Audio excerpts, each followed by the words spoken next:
Pessoal, retomando então aqui a segunda parte do vídeo, aqui nós temos 3 exemplos, né, utilizando a gangorra para mostrar o princípio da alavanca, tá? Mas eu já vou mostrar aqui para vocês. Então, olha só. Referente ao que Arquimedes falou, né? Dei-me um ponto de apoio e moverei o mundo. Mas por que Arquimedes teria dito isso? A resposta está no princípio da alavanca. Para entender esse princípio, pense em uma gangorra. Duas pessoas de mesmo peso são facilmente equilibradas se cada uma delas ficar de um lado da gangorra. Mas se uma pessoa for mais pesada do que a outra, o equilíbrio não acontece no início da brincadeira. Isso porque a distância entre o ponto de apoio e a posição do assento da gangorra é igual dos dois lados. Mas é possível achar uma posição em que haja equilíbrio, se a pessoa de maior força-peso procurar uma posição mais próxima do eixo da gangorra. Ou seja, forças-peso diferentes podem ser equilibradas se estiverem a distâncias diferentes do eixo. Então, olha aqui. Aqui no primeiro exemplo, nós temos pessoas com mesma força-peso, tá? Com massas iguais. O que acontece? Elas estão na mesma distância do ponto de apoio e conseguem se equilibrar.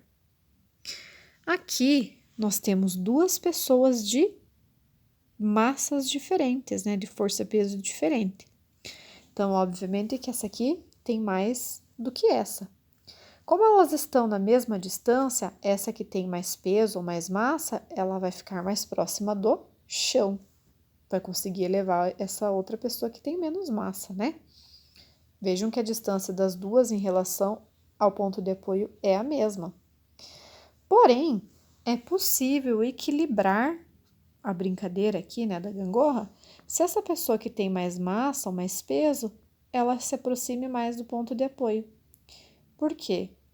Porque a gente consegue multiplicar a força aqui, tá? Então, aqui é possível equilibrar a brincadeira, desde que a distância em relação ao ponto de apoio seja diferente, né? No caso, essa pessoa que tem mais massa se aproxime mais do ponto de apoio. Tá? Então, vamos dar continuidade aqui, ver mais alguns exemplos. Então, olha só. O princípio da alavanca tem relação com a situação da gangorra. Nela vimos que a criança menor é capaz de multiplicar a sua força, sustentando uma pessoa maior. Para isso, basta que a pessoa maior esteja mais próxima do eixo. Então, aqui, mais uma vez, mostrando para vocês. Ó, a pessoa maior está mais próxima do ponto do ponto de apoio, né, do eixo. Então, a força da menina que tem o peso menor foi multiplicada. Tá? Então, o princípio da alavanca é esse, multiplicar força. Tá? Então, repare nessa outra situação aqui, ó. Repare na ilustração que representa Arquimedes levantando a Terra. Como o planeta está bem perto do eixo de giro da alavanca, a força de Arquimedes foi multiplicada. Logicamente, essa representação é irreal, pois seria preciso uma alavanca gigantesca para que uma pessoa conseguisse erguer a Terra. Alinhe um ponto de apoio para essa alavanca. No entanto, essa imagem ilustra bem o quanto uma alavanca pode multiplicar a força. Então, veja aqui. No caso aqui, o planeta, né, teria muito mais massa, muito mais força-peso em relação a Arquimedes. Porém, ele colocou essa força-peso que é maior próxima ao ponto de apoio aqui e conseguiu erguer. Tá? Ele conseguiu multiplicar a força dele por conta desse ponto de apoio da alavanca. Então, olha só. Conhecedor do princípio da alavanca, que funciona como multiplicador de forças, dizem que Arquimedes falou: dei-me um ponto de apoio e moverei o mundo. Né? Olha o ponto de apoio aqui. Essa ilustração foi retirada de um livro de 1878 e fantasia como seria a situação caso fosse possível. Tá? Aqui nós temos um exemplo do cotidiano, gente. Talvez vocês tenham isso na casa de vocês, tá? Que é um instrumento para amassar batatas.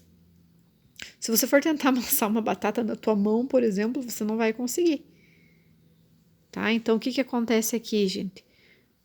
Aqui, ó, a batata fica aqui, próxima do ponto de apoio, então a gente faz a força aqui nessa alavanca e consegue facilmente amassar essa batata.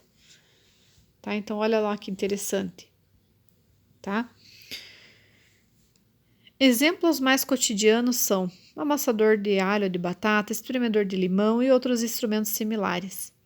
Amassar batatas diretamente exige certa força, mas com o auxílio de um amassador, nosso esforço é bem menor, pois fazemos força longe do eixo, tá, da alavanca. As batatas são posicionadas mais próximas do eixo e são esmagadas com uma força bem maior do que aquela que seria feita pelas mãos. Há ainda muitos outros exemplos de instrumentos do nosso cotidiano que usam alavancas, como é o exemplo, né, das tesouras, tá? Dos alicates, dos abridores de garrafas, tá? Tudo isso mostram o princípio da alavanca.